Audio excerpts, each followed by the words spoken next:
Magandang hapon sa inyong lahat.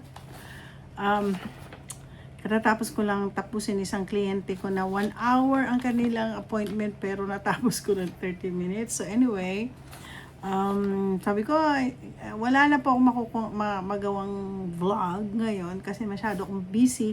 Kahapon, anong oras ako na uwi? Siguro mga halos 8:30 na ng gabi kasi pumunta isang client ko na Kenyan.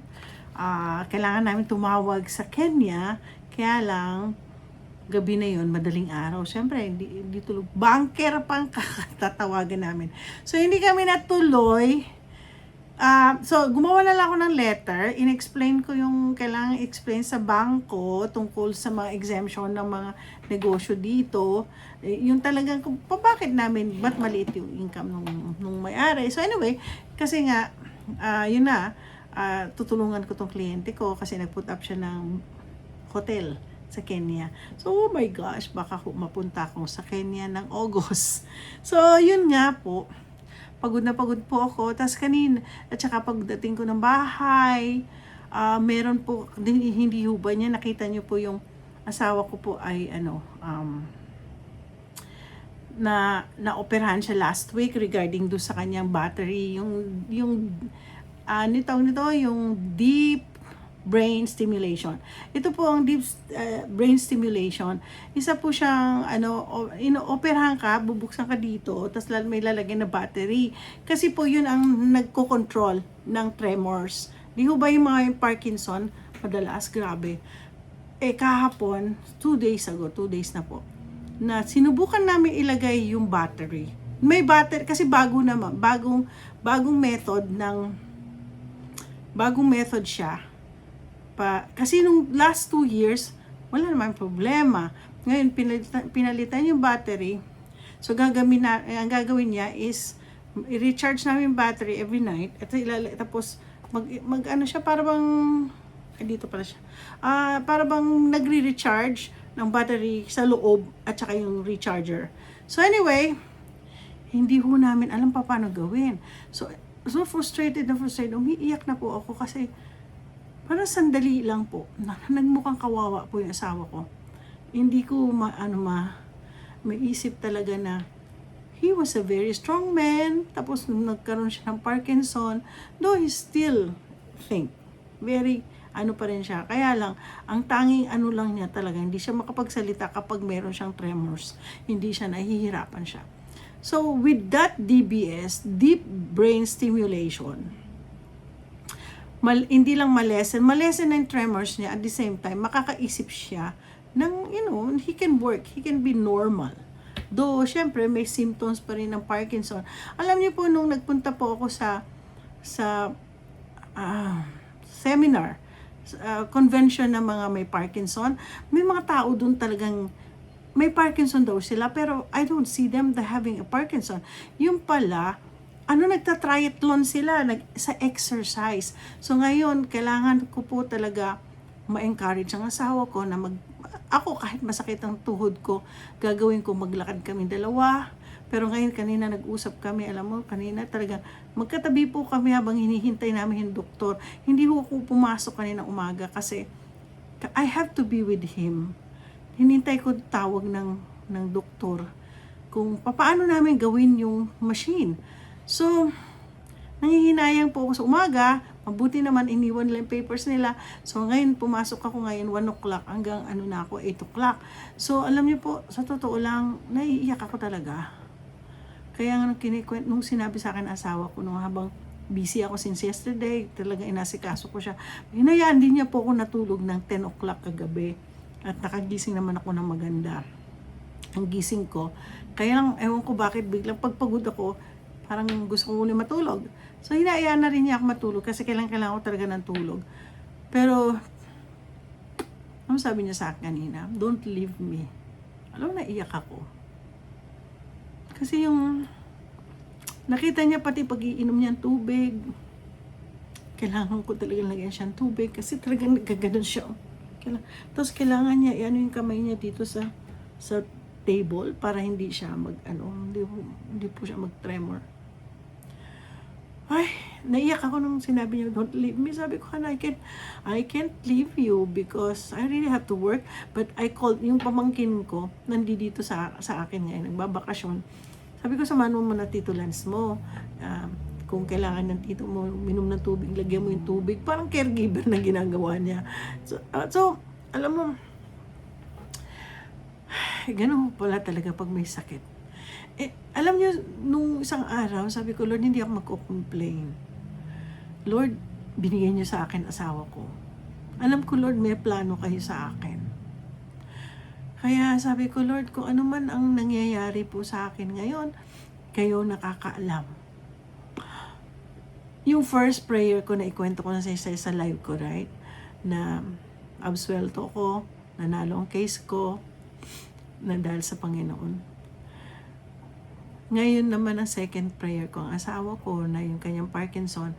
So glory to God, ngayon nandito ko sa opisina, tumawag sa akin, pati pamangkin ko, na tumawag din yung doktor, tinuro sa kanya paano gawin, tonight, i-recharge nila para mailagay niya. So magiging normal uli ang asawa ko. Alam mo, glory to God. Pero talagang masakit ang loob ko. Hindi naman masakit ang loob ko, hindi masakit talaga sa loob.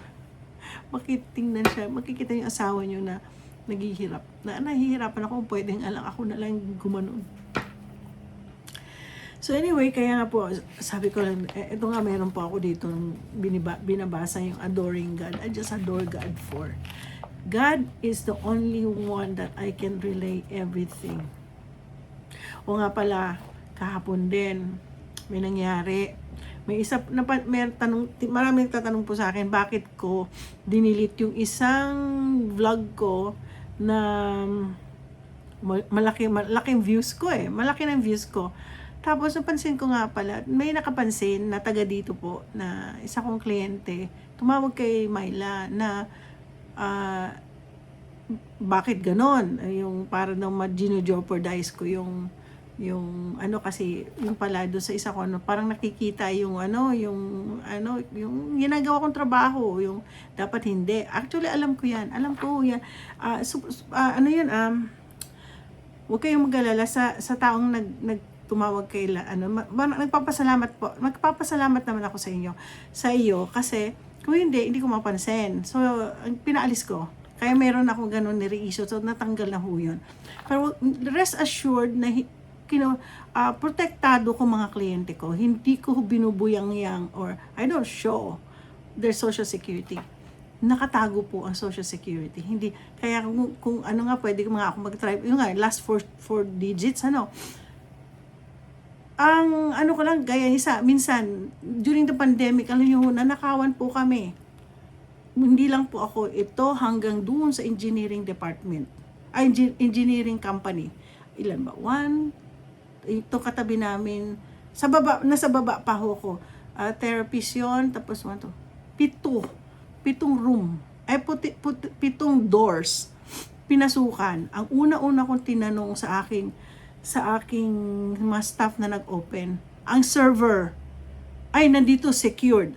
So, ibig sabihin ho niyan, alam ko po, natutunan ko to sa aming grupo namin ng mga Washington tax professionals. How to protect your client. So meron po akong malaking server na hindi nakikita ako lang, si manager tsaka si Carmela. Kami lang po nakakalam kung nasaan yung server. Ibig sabihin po ng server, kahit may malaki akong computer dito, kahit nakawin ito, hindi ho gagalaw, wala silang makikita. Kahit po ninakaw yung mga actually nilakaw sa akin mga laptop. Mamahalin po yung laptop ko, 2,700 pa nga yung isang ninakaw. Tapos yung isa, they tried to get mine, pero dahil sa laki, hinagis na lang nila. Kaya nga po lahat ng computer ko bago lahat. So, ibig sabihin dito, kahit po nakawin yung computers ng bawat isa sa amin, hindi po gagalaw kasi ang server. Kapag sarado ang server, hindi po Ganon po ang turo sa amin. Minsan nga, inuuwi po namin ang server. Kahit pasukan kami. May isang kliyente, during the pandemic yun What happened? What happened? So, nung explain ko, okay. Wala naman po na jeopardize sa akin. Kasi alam ko na eh. Kaya minsan nga po sinasabi ko sa mga kahit masimbahan, gano'n, no, na pagdating sa wag na wag, alam ko po yun. At nagpapasalamat din po ako sa iyo kung sino ka man. kay kilala, either kilala ka namin kasi tumawag kay Myla. So, nagpapasalamat ako sa iyo. Thank you. So, don't rest assured, I protect all my clients. So, I just want to thank God for so many things. Bago po ako pumapasok, bago ako umuuwi, nagdadasal po ako. I'm praying, you don't know, there's so many things in this world na talagang kukontra, Kaya ako po, I can't stop saying how I adore God. Adoring God in prayer involves expressing deep love, respect, and reverence for Him, often through specific prayer that acknowledges His greatness and attributes. So dapat po, pag nagdasal po tayo, hindi po tayo hingi ng hingi. Lord, pahingi ng ganito. Unang sa prayer, thank you Lord sa biyaya na binigay niyo po sa amin, sa mga lahat. Thank you. Nagte-thank you tayo. At the same time, after the thank you, hingi po tayo ng hingi. Bihira marinig sa mga taong nagpe-pray ang adoration. Bago tayo mag-thank you sa Lord or humingi sa Lord, we got to adore God. So, yun ang yung expression. You got to express our deep love to Him. Yung respect natin sa Diyos at ang reverence for Him for being our God. So, balik na po ako uli sa aking spiritual messages sa inyo na sana po ay alam ko na wala pong nakikinig, konti lang po nakikinig. Sa mga panahon na to, meron po isang vlog ako mamaya. Para sa mga estudyante. Kasi po, marami po akong estudyante ngayon na, yung mga estudyante na, basahin ko yung for now, ngayon gagawin ko na, babasahin ko na yung mga point na ginawa ni Teacher Russell. So, mamaya po, sa ibang, extra shout out ko na lang yung mga estudyante ng Bangka Elementary School, sa Laguna, Nagcarlan, na under kay Teacher Russell Batchenso Aguirre. So anyway, mamaya, mag-usap tayo tungkol sa mga bata. So ngayon, pakinggan din ninyo kahit bata kayo. Una-una nyo gagawin sa pagnanalangin po kayo ay you got to do an adoration in prayer. So, adoration in prayer in a profound act of worship. O yan, isa yan. Oo. Bago kayo pong mag-pray, mag-worship po tayo. Yun ang act of yun ang adoration, act of worship to God. Sabi, profound act of worship that focuses solely on God's character, His eternal nature, and His unfathomable, tama ba yun? Unfathomable love. It is not about asking for anything. Asking for anything, but rather lifting our hearts in genuine worship and gratitude for who He is. Kailangan ko sino ang Diyos. This type of prayer allows us to stand in awe of the Creator of the universe and recognize His beauty and majesty. Alam niyo, may magandang kanta diyan. Kung pwede kung nga lang kakantihin, hindi ako makopyright. Sasabihin ko, basta pakinggan nyo, I stand in awe of you. Alam nyo, pag nagda-drive po ako, kinakanta ko po yun. I stand in awe of you. Wala talaga, Holy God, in whom all praise is due. Ayan, I stand in awe of you. Okay? So, kaya pag nag-pray tayo, umpisahan muna natin, adorin muna natin Panginoon. Ikaw na hingi ka na kaagad sa Panginoon. Lord, pahingi ng ganito, pahingi ng ganito. Hindi.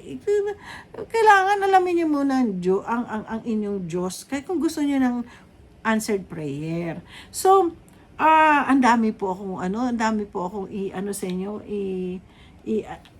importance of adoration in prayer. Pakinggan niyo ito bago ako mag-end.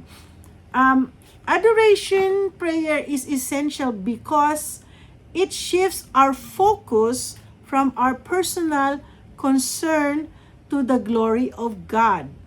It strengthens our relationship with Him and renew our spirit.